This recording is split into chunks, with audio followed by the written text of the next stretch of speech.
is CBS News Miami.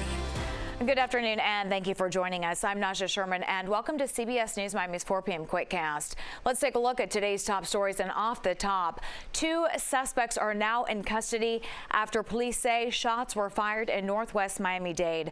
Chopper 4 over the scene just before noon today. Here's a look at how it happened. Around 11 a.m., you could see a perimeter was set up. This is in the area of 441 and 151st Street. A school in the area was put on lockdown. CBS News Miami's Trish Christakis is at the scene. She'll have a live report coming up tonight at 5. A disturbing situation out of Oakland Park. Police say an 80-year-old woman was left for dead on the side of the road after being hit by a car. It happened along Powerline Road at Northwest 36th Street. Police are looking for a light blue 2005 to 2009 Land Rover SUV Sport. A $10,000 reward is being offered for information that leads to an arrest. CBS News Miami's Joan Murray is on the scene. She'll have new details coming up tonight on CBS News Miami at 5. Neighbors woke up in Hialeah to find their neighborhood surrounded by crime scene tape and police. They were there for a death investigation. Police say one person is dead. CBS News Miami's Maribel Rodriguez has the report. Residents of this home in the Mango Hill community are now cleaning up after police tell us there was a stabbing and a fatal shooting just outside the home. Now, this all happened Wednesday night at around 10:30. Police tell us inside the home there was a heated dispute between 2 men.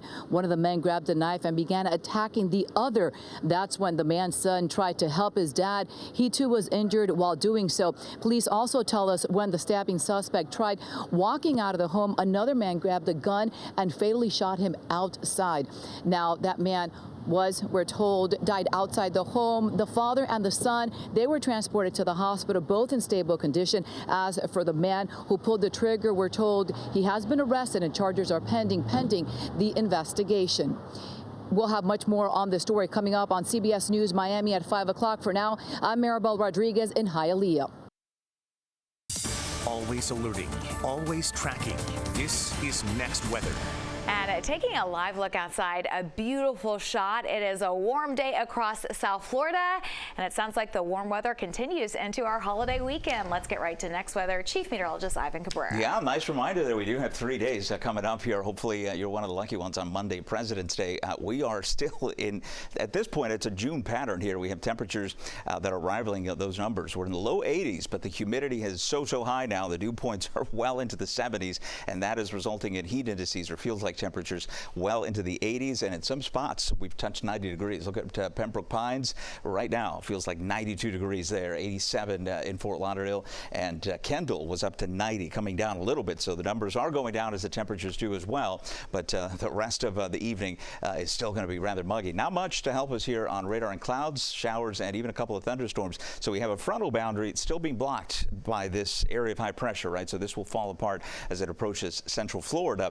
Our front is not scheduled for arrival until Sunday night into Monday, and it's part of this west coast mess of a storm that's going to traverse the entire eastern, southern U.S. over the next few days. We'll get the tail end of the front and somewhat cooler weather. You'll see that in the next 7-day. Temperatures the rest of tonight will be into the 70s, and then we're going to continue these numbers for the time being here, with highs back into the 80s, near record numbers. But the humidity, again, is what's going to make it feel rather intolerable out there for this time of year in February. Meanwhile, we've got an Arctic air mass going to take over the rest of the U.S. and put the brakes before it gets to us. So no cold air in sight. Rain tracker for tomorrow as we kick off your holiday weekend on Friday. Rain chances have come down from what we were thinking yesterday. So I think at best 10%, and these will be flying showers that'll be moving from east to west. So Valentine's Day looking drier and looking nicer for tomorrow, with temperatures into the 80s as we head into the afternoon. Next with a 7-day forecast through the weekend. Once again, once we get into the afternoon, we'll have temperatures that are going to warm up.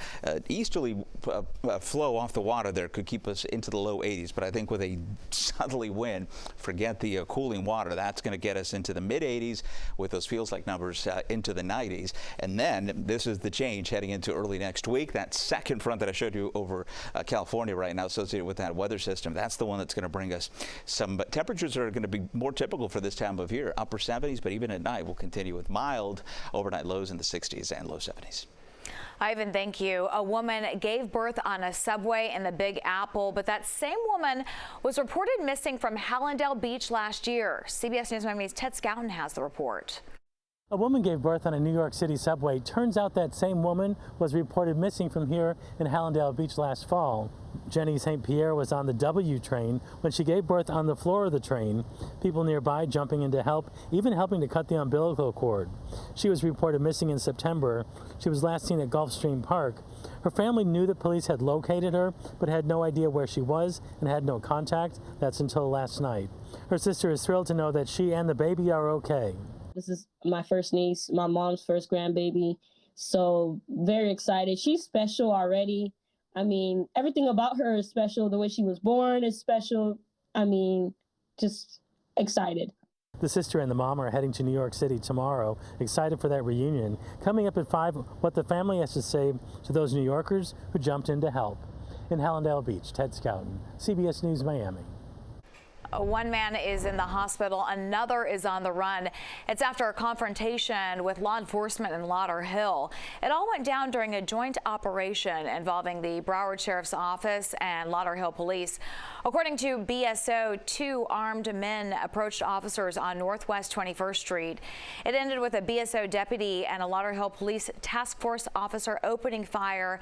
Both the BSO deputy and Lauderhill officer involved have been placed on leave, and that is standard protocol.